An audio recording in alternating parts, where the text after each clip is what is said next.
ಒಂದು ಕಾಲದಲ್ಲಿ ರೋಗ ರುಜಿನಗಳನ್ನು ಗುಣಪಡಿಸುವ ಪವಿತ್ರ ತೀರ್ಥಕೆರೆಯಾಗಿದ್ದ ಮಂಗಳೂರಿನ ಗುಜ್ಜರಕೆರೆ ಸದ್ಯ ರೋಗ ಉಂಟು ಮಾಡುವ ಬ್ಯಾಕ್ಟೀರಿಯಾಗಳ ತಾಣವಾಗಿ ಮಾರ್ಪಟ್ಟಿದೆ.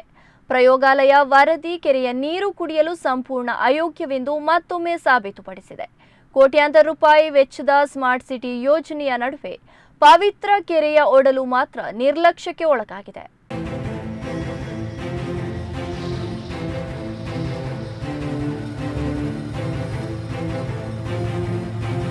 ಇದು ಮಂಗಳೂರಿನ ಐತಿಹಾಸಿಕ ಹಾಗೂ ಧಾರ್ಮಿಕ ಮಹತ್ವ ಹೊಂದಿರುವ ಗುಜ್ಜರಕೆರೆ. ಹೊರಗಿನಿಂದ ನೋಡಲು ಸುಂದರವಾಗಿ ಕಾಣುವ ಈ ಕೆರೆಯೊಳಗಿನ ನೀರು ಮಾತ್ರ ಸಂಪೂರ್ಣ ಕಲುಷಿತ. ಇತ್ತೀಚೆಗೆ ನಡೆಸಿದ ಪ್ರಯೋಗಾಲಯ ಪರೀಕ್ಷೆಯಲ್ಲಿ ಕೆರೆಯ ನೀರಿನ ಪ್ರತಿ 100 mlಗೆ 1600 ಟೋಟಲ್ ಕ್ಯಾಲಿಫಾರ್ಮ್ ಹಾಗೂ 1600 ಫೀಕಲ್ ಕ್ಯಾಲಿಫಾರ್ಮ್ ಬ್ಯಾಕ್ಟೀರಿಯಾಗಳು ಪತ್ತೆಯಾಗಿದೆ. ಈ ನೀರು ಕುಡಿಯುವುದು ಬಿಡಿ, ಬಳಕೆಯಲ್ಲೂ ಕೂಡ ಅಪಾಯಕಾರಿಯಾಗಿದೆ. ತಜ್ಞರ ಪ್ರಕಾರ ಕುಡಿಯುವ ನೀರಿನಲ್ಲಿ ಟೋಟಲ್ ಮತ್ತು ಫೀಕಲ್ ಕ್ಯಾಲಿಫಾರ್ಮ್ ಪ್ರಮಾಣ 0 ಆಗಿರಬೇಕು. ಆದರೆ ಇಲ್ಲಿ ಪ್ರಮಾಣ 1000 ದಾಟಿದೆ. 7 ತಿಂಗಳ ಹಿಂದೆಯೂ ಕೂಡ ನೀರು ಪರೀಕ್ಷೆ ನಡೆಸಲಾಗಿದ್ದು, ಆ ವೇಳೆ ಫೀಕಲ್ ಕ್ಯಾಲಿಫಾರ್ಮ್ ಸಂಖ್ಯೆ 500ರಷ್ಟಿತ್ತು. ಇದೀಗ ಅದು 3 ಪಟ್ಟು ಹೆಚ್ಚಾಗಿದೆ. ಕೆರೆಗೆ ನಿರಂತರವಾಗಿ ಒಳಚರಂಡಿ ನೀರು ಸೇರ್ತಾ ಇರೋದೇ ಈ ದುಸ್ಥಿತಿಗೆ ಪ್ರಮುಖ ಕಾರಣ.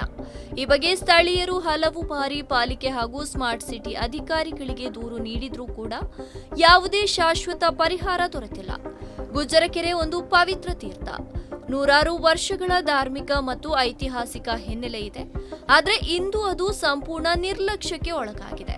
ತಕ್ಷಣ ಅಗತ್ಯ ಕ್ರಮ ಕೈಗೊಳ್ಳದಿದ್ದರೆ ಕೆರೆ ನಾಶವಾಗಲಿದೆ ಎನ್ನುತ್ತಾರೆ ಗುಜ್ಜರಕೆರೆ ತೀರ್ಥ ಸಂರಕ್ಷಣಾ ವೇದಿಕೆ ಪ್ರಧಾನ ಕಾರ್ಯದರ್ಶಿ ನೇಮು ಕೊಟ್ಟಾರೆ. ಗುಜ್ಜರಕೆರೆ ಅಂದರೆ ಗುರುಜನರ ಕೆರೆ. ನಮ್ಮ ಗುರು ಮಚ್ಚೇಂದ್ರನಾಥರಿಗೆ ಶಿಷ್ಯ ಗೋರಕ್ಷನಾಥ ತನ್ನ ತಪೋಶಕ್ತಿಯನ್ನು ನಿರ್ಮಿಸಿದಂಥ ಕೆರೆ.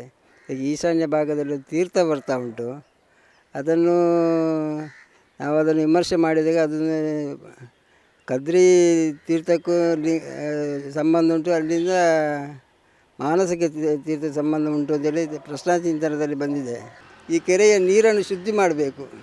ಶುದ್ಧಿ ಮಾಡಬೇಕಾದ್ರೆ ಇದಕ್ಕೆ ಎಲ್ಲಿಂದ ಈ ಅಂತರ್ಜಲದಲ್ಲಿ ಎಲ್ಲಿ ಈ ಸೀಪೇಜ್ ಬರ್ತಾ ಉಂಟಾ, ಈ ಡ್ರೈನೇಜ್ ವಾಟ್ರ್, ಅದನ್ನು ನಿಲ್ಲಿಸಬೇಕು. ನಿಲ್ಲಿಸಲಿಕ್ಕೆ ಅದಕ್ಕೆ ಬೇಕಾದ ಅವತ್ತು ಕೆಲಸ ಮಾಡುವಾಗ ಹೇಳಿದ್ದೆ, ಅದರ ಬಿಡಿ, ಅದು ಅವತ್ತು ಇದು ಹೋಯಿತು. ಈಗಲಾದರೂ ಅದಕ್ಕೊಂದು ಸರಿಯಾದೊಂದು ವ್ಯವಸ್ಥೆ ಮಾಡಿ ಈ ನೀರನ್ನು ಉಳಿಸಬೇಕು. ನೀರನ್ನು ಉಳಿಸಬೇಕು, ಅದರೊಂದಿಗೆ ದೇವರಿಗೆ ತೀರ್ಥ ಕೆರೆ ಆಗಬೇಕು. ಇದನ್ನು ನಾವು ಮಾಡಲೇಬೇಕು. ಸುತ್ತ CCTV ಅಳವಡಿಸಿ, ಯಾಕಂತ ಹೇಳಿದರೆ ಅನೈತಿಕ ವ್ಯವಹಾರಗಳು ನಡೀತಾ ಉಂಟು. CCTV ಅಳವಡಿಸಬೇಕು. ಮತ್ತು ಇದನ್ನು ಕೆರೆಗೆ ಒಂದು ಭದ್ರತೆ ಬೇಕು.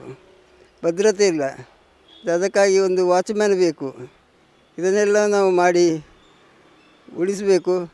ಯಾಕಂತೇಳಿದರೆ ನಮ್ಮ ಮುಂದಿನ ಜನಾಂಗಕ್ಕಾಗಿ ನಾವು ಏನನ್ನು ಬಳುವಳಿಯಾಗಿ ಇಟ್ಟಿದ್ದೇವೆ ಅಂತ ನಮ್ಮ ಹಿರಿಯ ನಮಗೆ ಕೊಟ್ಟದನ್ನು ನಾವು ನೋಡಬೇಕು. ನಾಥ ಪಂಥದ ಗುರು ಗೋರಖನಾಥರ ತಪೋಶಕ್ತಿಯಿಂದ ನಿರ್ಮಿತವಾಗಿದೆ ಎಂಬ ಐತಿಹ್ಯ ಹೊಂದಿರುವ ಈ ಕೆರೆ ಶ್ರೀ ಮಂಗಳಾದೇವಿ ಕ್ಷೇತ್ರದ ಇತಿಹಾಸದಲ್ಲೂ ಕೂಡ ಉಲ್ಲೇಖಗೊಂಡಿದೆ. ಬೋಳಾರ, ಹಳೆಕೋಟೆ, ಶ್ರೀ ಮಾರಿಯಮ್ಮ ದೇವರ ತೀರ್ಥ ಸ್ನಾನವೂ ಕೂಡ ಇಲ್ಲಿ ವೈಭವದಿಂದ ನಡೆಯುತ್ತೆ. ಆದರೆ ಇಂದು ಆ ಪವಿತ್ರತೆ ಕಲುಷಿತ ನೀರಿನಲ್ಲಿ ಮುಳುಗಿದೆ. ಇನ್ನು ಈ ಬಗ್ಗೆ ಪ್ರತಿಕ್ರಿಯಿಸಿದ ಸಾಮಾಜಿಕ ಹೋರಾಟಗಾರ GK ಭಟ್ ಅವರು, ಸ್ಮಾರ್ಟ್ ಸಿಟಿ ಹೆಸರಿನಲ್ಲಿ ಅಭಿವೃದ್ಧಿ ನಡೀತಾ ಇರುವ ಈ ಕಾಲದಲ್ಲೂ ಕೂಡ ಪವಿತ್ರ ಗುಜ್ಜರಕೆರೆ ಮಾತ್ರ ನಿರ್ಲಕ್ಷ್ಯಕ್ಕೆ ಒಳಗಾಗಿದೆ. ಸಂಬಂಧಿತ ಇಲಾಖೆ ತಕ್ಷಣ ಎಚ್ಚೆತ್ತುಕೊಳ್ಳದಿದ್ದರೆ ಇದು ಕೇವಲ ಪರಿಸರದ ಸಮಸ್ಯೆಯಲ್ಲ, ಜನರ ಆರೋಗ್ಯದ ದೊಡ್ಡ ಸಮಸ್ಯೆಯಾಗಲಿದೆ ಅಂತ ಹೇಳಿದರು. ನಮ್ಮ ಮಂಗಳೂರಿನ ಮಂಗಳಾದೇವಿ ಅಥವಾ ಜಪ್ಪು ಬಳಿ ಇರುವ ಗುಜ್ಜರಕೆರೆಯ ಒಂದು ಅವಸ್ಥೆ ಹೇಳಲಿಕ್ಕಾಗ್ತಾ ಇಲ್ಲ. ಇದನ್ನು ಸಾಧಾರಣ ಒಂದು 10 ಕೋಟಿ ವೆಚ್ಚದಲ್ಲಿ ಸ್ಮಾರ್ಟ್ ಸಿಟಿ ವತಿಯಿಂದ ಇದನ್ನು ಪುನರ್ನಿರ್ಮಿಸಲಾಗಿದ್ದು, ಇದೊಂದು ಐತಿಹಾಸಿಕ ದೇವರ ಮಂಗಳಾದೇವಿ ದೇವಿಗೆ ಸಂಬಂಧಪಟ್ಟ ಕೆರೆಯಾಗಿದ್ದು ಇದು ದೇವರಿಗೆ ಸಂಬಂಧಪಟ್ಟೆ. ಬಟ್ ಈಗ ನೋಡುವಾಗ ಈ ಅಲ್ಲಿರುವ ಸಮಿತಿಯವರು, ಯಾವುದು ಗುಜ್ಜರಕೆರೆ ಇದು ಸಮಿತಿಯವರು ಆಲ್ರೆಡಿ ಇದಕ್ಕೆ 1-2-3 ವರ್ಷದಿಂದ ಹೋರಾಡ್ತಾ ಇದ್ದಾರೆ. ಇದರ ನೀರು ಮಲಿನ ಆಗಿದೆ. ಸುತ್ತಮುತ್ತ ಮನೆಗಳಿಂದ ಮತ್ತು ವಸತಿ ಸಮುಚ್ಚಯದಿಂದ ಯಾವುದು ಡ್ರೈನೇಜ್ ನೀರು ಹರಿದು ಇದು ಕುಡಿಯೋದಕ್ಕೆ ಅಸಾಧ್ಯವಾಗಿದೆ. ಆದ್ದರಿಂದ ದಯವಿಟ್ಟು ನಗರ ಪಾಲಿಕೆಯವರು ಇದೊಂದು NGTಗೆ ಕಂಪ್ಲೇಂಟ್ ಕೊಟ್ಟು ಸಾರ್ವಜನಿಕರು NGTಗೆ ಕಂಪ್ಲೇಂಟ್ ಕೊಟ್ಟು ಇದರ ಒಂದು ಮಾಲಿನ್ಯತೆಯನ್ನು ತಡೆಗಟ್ಟಬೇಕು ಮತ್ತು ಇದೊಂದು ಪವಿತ್ರ ಕ್ಷೇತ್ರದ ಕೆರೆಗೆ ಸಂಬಂಧಪಟ್ಟಾಗಿದ್ದು ಇಲ್ಲಿ ಇದರನ್ನು ನೈರ್ಮಲ್ಯಕ್ಕೆ ಒಂದು ವ್ಯವಸ್ಥೆ ಮಾಡಬೇಕು. ಇಲ್ಲಿ ಯಾವುದೇ ಒಂದು ಟಾಯ್ಲೆಟ್ ಇಲ್ಲ, ಬರುವಂಥ ಒಂದು ಸವಲತ್ತುಗಳಿಲ್ಲ, ಖಾಲಿ ಯಾವುದು ವಾಕಿಂಗ್ ಮಾಡಲಿಕ್ಕೆ ಬರ್ತಾರೆ, ಕೆಲವರು ಕೆರೆಯನ್ನು ಗಲೀಜು ಮಾಡ್ತಾ ಇದ್ದಾರೆ. ದಯವಿಟ್ಟು ನಗರ ಪಾಲಿಕೆ ಮತ್ತು ಜಿಲ್ಲಾಡಳಿತದಲ್ಲಿ ಕೇಳಿಕೊಳ್ಳುವುದಂದರೆ ಇದಕ್ಕೆ ಒಂದು ಸಮಿತಿ ಮಾಡಿ ಇದರ ಒಂದು ಜಿಲ್ಲೆಯ ಈ ಒಂದು ಗುಜ್ಜರ ಕೆರೆಯನ್ನು ಮಂಗಳಾದೇವಿ ದೇವಸ್ಥಾನಕ್ಕೆ ಹಸ್ತಾಂತರ ಮಾಡಿ ಅಲ್ಲಿಂದ ನಿರ್ವಹಣೆ ಮಾಡಬೇಕಂತ ಕೇಳ್ಕೊಳ್ತಾ ಇದ್ದೇನೆ. ಧಾರ್ಮಿಕ, ಐತಿಹಾಸಿಕ ಮತ್ತು ಪರಿಸರ ಮಹತ್ವ ಹೊಂದಿರುವ ಗುಜ್ಜರ ಕೆರೆಯ ಸಂರಕ್ಷಣೆಗಾಗಿ ತಕ್ಷಣ ಕ್ರಮ ಕೈಗೊಳ್ಳಬೇಕಿದೆ.